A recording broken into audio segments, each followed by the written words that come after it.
Salut à tous, ici les golems de fer. Aujourd'hui on se retrouve pour une nouvelle vidéo. Et aujourd'hui, qu'est-ce qu'on va faire en fait? Je vais pouvoir présenter un deck sur un gameplay que j'ai enregistré un peu avant. Je l'avais enregistré en direct, mais le son n'était pas très bon. Du coup, je vous commenterai le gameplay tout de suite. Et je vais lancer 2 games en tout et je vous présenterai le deck à la fin de la vidéo. Donc là, il a joué son chevalier, du coup moi j'ai sorti mon bûcheron à gauche et à droite j'ai sorti une sorcière de nuit que j'ai débloquée dans le shop à 40 000 pièces. Là ça va très vite, j'ai sorti mon armée squelette, mes gargouilles pour protéger sa petite gargouille. Et là je vais partir sur un golem fond de map, il me semble que c'est ça.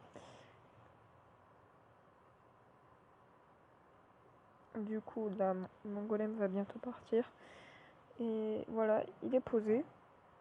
Et vous allez voir que en fait, durant tout le gameplay, je vais aller chercher le 3 couronnes facilement grâce au deck. En fait, il suffit de poser le bûcheron derrière le golem avec la sorcière de la nuit et ça fait un beau carnage.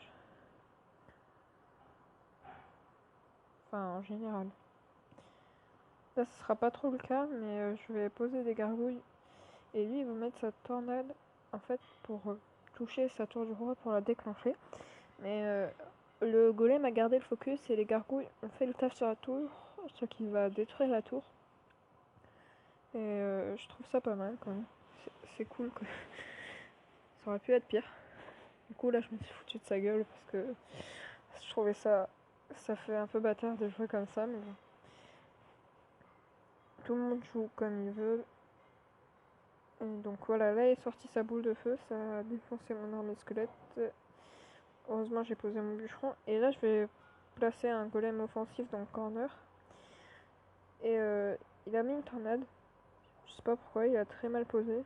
Parce que en fait ça a tiré mon bûcheron et il a mes gargouilles, il a pas pu taper le bûcheron. Du coup j'ai mis ma sorcière de nuit, j'ai clone mon golem.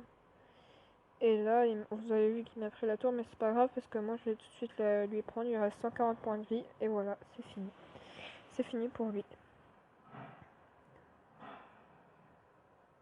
Donc voilà, ça fait un 3-1. Plutôt simple. Et du coup, en fait, pour aller chercher le 3 couronnes, c'est plutôt simple, vu que si votre golem il reste en vie et qu'il tape sur la tour et qu'il a pas mal de vie, ça peut être pas mal. Avec bien sûr les troupes derrière. Et là, ça peut faire un beau carnage. Ça peut être super bien comme push. Donc là, il a posé un ballon, ça m'a pas posé de problème parce que les gargouilles ont pris le focus du bûcheron. Du coup, mes gargouilles ont fait le taf sur le ballon. Il m'a enlevé un peu de dégâts à la tour, mais pour l'instant, elle est toujours là. Donc là, je vais poser une sorcière de nuit fond de map. Et je vais poser le golem devant. Je vais attendre un petit peu. Hop, je vais le poser. Et en fait, la sorcière de la nuit va être parfaitement placée par rapport au golem derrière lui. Malheureusement, les chauves-souris qui vont taper le molosse. Mais c'est pas un problème parce que la sorcière de nuit va faire du dégât sur la tour. Mais là, il a posé une horde de gargouilles qui s'est fait défoncer par les petites chauves-souris. Du coup, là, ça m'a permis de tout clone. Et là, la tour est tombée super vite, quoi. Avec double rage, golem. Franchement, ça marche super bien. J'ai encore fait un 3-1 parce qu'il avait placé un push que j'ai pas eu le temps de défendre. Mais je trouve que c'est un super bon deck. Donc là, je vais vous présenter le deck. En fait, j'ai mis un golem, une sorcière de nuit, un bûcheron et une roquette, une armée de squelettes pour défendre. La roquette est pour finir les tours au cas où. Et électrocution et clonage pour tout calmer. Donc c'était les golems de fer, à plus.